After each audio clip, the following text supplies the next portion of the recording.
If anyone asks, this is cranberry juice, not dark fruit cider. Hello everybody and welcome to Riverside Tech. And today I'm going to show you around how I make these videos. So all you can see is me and a few lights behind me, but there's actually a lot going on around here. And in this video I'm basically just going to give you a tour around how I make these videos, from the recording section, the B-roll, over to the editing, the uploading, and all the setting up like that. So without further ado, please subscribe if you haven't already, and let's get on with it. So the first thing I do when I start making a video is script it.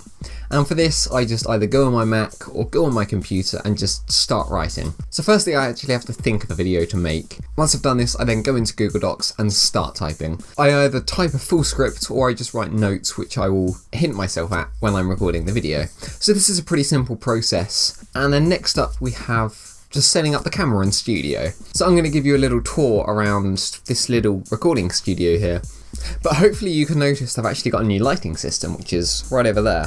So it's perfectly, well, it should be perfectly exposing my face. I didn't have two softboxes from Aperture or something, the lighting company, so I don't have professional lighting kit.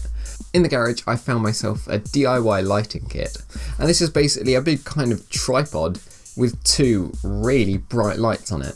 So I put two bits of paper in front of them, and what this does is kind of diffuses the light so the shadows aren't so harsh and I'm not completely blinded by it, which can be pretty distracting. So that's the lighting part. I also just have this little light behind me here which makes a bit of blue, and one right down there which just adds a nice little orange glow down at the bottom. And for video, as you all guys know, I'm using the Panasonic Lumix G7 with the 25mm f1.7. I shoot in 1080p as well, as my computer back there can't quite do 4K, even on an i5 quad-core system. Next up we have audio in the setup, and on top of the camera I have, as you guys know, the Rode Video Micro, which I sometimes use on its own. But also down here I have the Blue Snowball Ice, which is connected over there to my MacBook, which is using Audacity to pick up the audio from this, and it all works perfectly. So with this, instead of using that, I get a much cleaner audio sound, and also with that, with the Rode, there's quite a bit more echo, which it gets from the room, but right in front of me, I can get this on point. So setting up all this stuff takes quite a while, so I have to do it on my tripod, put the camera up there, put the microphone on. I then have to put up the lighting, extend that, put the piece of paper on, and then get my MacBook on there to put on this little table where I have my microphone, and I have my tablet which is connected to Wi-Fi on the camera, so I can check that I'm kind of perfectly in focus and everything looks fine.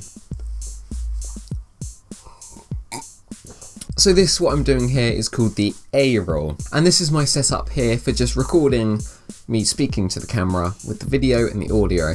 And then next up I put on the B-roll on top of that. To shoot the B-roll I either use my tripod on this table or a little table over there, or I go outside or in the living room. For the slider I use the Coolatron one. I'll spend maybe 20 minutes getting the B-roll of the products that I do, or I'll try and incorporate it into what I'm talking about, as you can see.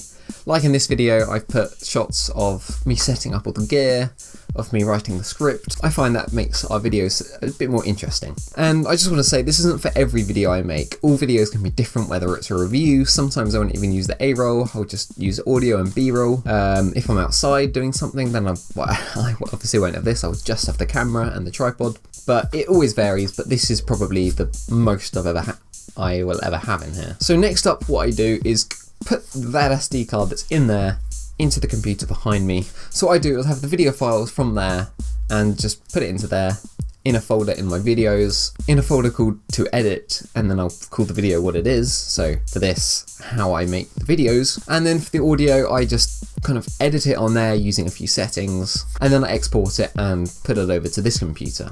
Once all these files are in place, I then go to editing. Now the editing program I use is Adobe Premiere Pro. And yeah, so I just put my video in there, I put my audio in there. And if I'm using this microphone here and that microphone, then I'll try my best to match it up, and it should be perfect. So it's not particularly hard to do that. And so other things I do in editing is just add on music, put in the B-roll when it needs to be put in, and add in title effects or motion graphics if I need to do that in Adobe After Effects. Once the video is edited, I then go and render it, and this can take about half an hour depending on the length of the video. And then once I've done this, I put this into ready to upload. This will stay here in the folder until it needs to be uploaded, but until then it will remain there, and I will get to work on the thumbnail. And to make the thumbnail, I generally just take a picture of probably the product I'm reviewing, and I'll make it to whatever I'm trying to do. So if I'm making a review of a speaker, I'll take a picture of the speaker, possibly put some text on there, and just make the image look a bit more striking.